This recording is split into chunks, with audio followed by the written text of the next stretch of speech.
പാലക്കാടൻ രുചികൾ എന്ന യൂട്യൂബ് ചാനലിലേക്ക് എല്ലാവർക്കും സ്വാഗതം.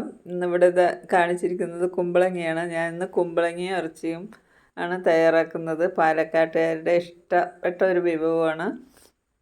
അതാ ഞാൻ കുമ്പളങ്ങ കഷ്ണമൊക്കെ മുറിച്ചെടുത്തിട്ടുണ്ട്. നമ്മുടെ വീട്ടിലുണ്ടായതാണ്. നിങ്ങൾ ഫസ്റ്റ് കണ്ടിട്ടുണ്ടാവും. നമ്മുടെ ഇവിടെ കാഴ്ച നിൽക്കുന്നത് ഇതാ ഒരു 2 പിടി ചിക്കനാണിത്. എല്ലോട് കൂടിയ കഷ്ണമാണത്.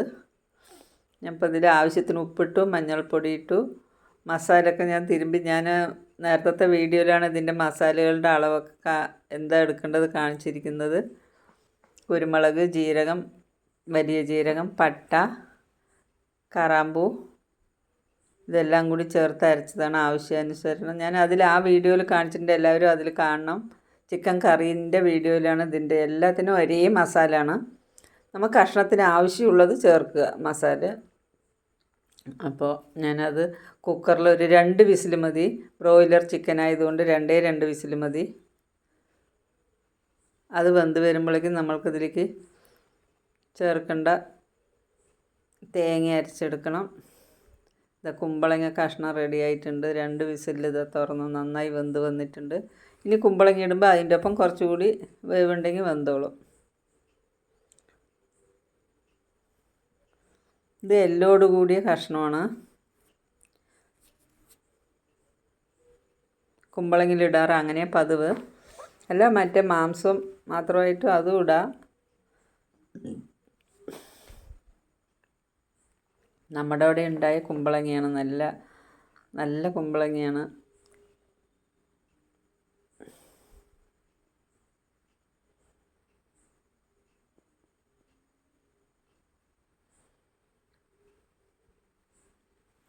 ഇനി നമ്മൾ കുക്കറിൻ്റെ മൂടി അടച്ച് വേവിക്കില്ല. വെറുതെ ഒരു പ്ലേറ്റ് വെച്ച് മൂടിയിട്ടാണ് വേവിക്കുക. കുമ്പളങ്ങയ്ക്ക് അത്ര വേവല്ലേ വേണ്ടൂ. എന്നിട്ട് നന്നായി വേകാൻ പാടില്ല കുമ്പളങ്ങ. ഒരു അര വേവാകുമ്പോൾ നമ്മൾ അതിൽ തേങ്ങ ചേർക്കണം. തേങ്ങയിൽ ഞാൻ ചെറിയ ജീരകം കുറച്ച് മസാലയിലുള്ളത് കൊണ്ട് അധികം ഇടുന്നില്ല.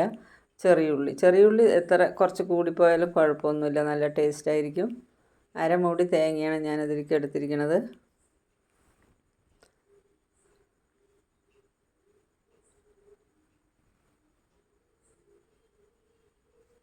നമ്മൾ ആവശ്യത്തിന് കുറച്ച് വെള്ളവും കൂടി ചേർത്തിട്ട്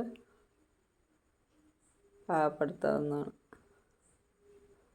നമ്മൾക്ക് എത്ര കറിൻ്റെ ആവശ്യമുണ്ടോ അതിനനുസരിച്ചിട്ട് വെള്ളം ചേർക്കണം. ഇപ്പം ഞാൻ ജാറ് കഴുകിയിട്ട് ആ വെള്ളമാണ് ഒഴിച്ചത്.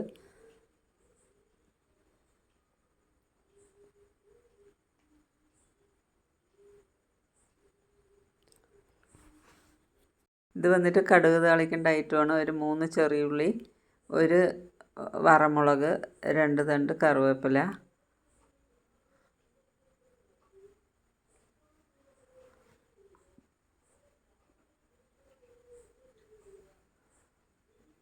നമ്മൾക്കത് ഇറക്കി വെച്ചിട്ട് കടുക് താളിക്കാവുന്നതാണ്. ഞാൻ എല്ലാത്തിലും കറികളിൽ കുറച്ച് കമ്മിയായിട്ട് എണ്ണ ചേർക്കുന്നുള്ളൂ. കടുക് പൊട്ടി വരട്ടെ. കടുക് പൊട്ടിയ ശേഷം നമുക്ക് ഉള്ളി ചേർക്കാം. ഉള്ളി ഒന്ന് നന്നായിട്ട് മൊരിയുന്ന പോലെ ആകുമ്പോൾ മുളകും കൂടി ചേർത്ത്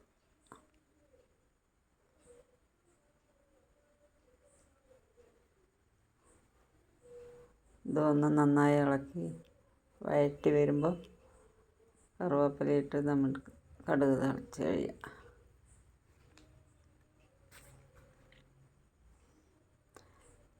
പാലക്കാട്ടുകാരുടെ ഇഷ്ടപ്പെട്ട ഒരു കറിയാണത്. എൻ്റെ റെസിപ്പി നിങ്ങൾക്ക് ഇഷ്ടമായെങ്കിൽ ഉണ്ടാക്കി നോക്കണം. എന്നിട്ട് അഭിപ്രായം അറിയിക്കണം.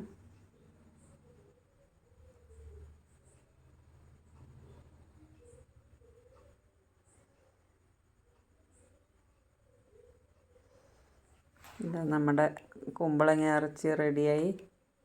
എല്ലാവർക്കും ഇഷ്ടപ്പെട്ടെന്ന് വിശ്വസിക്കുന്നു.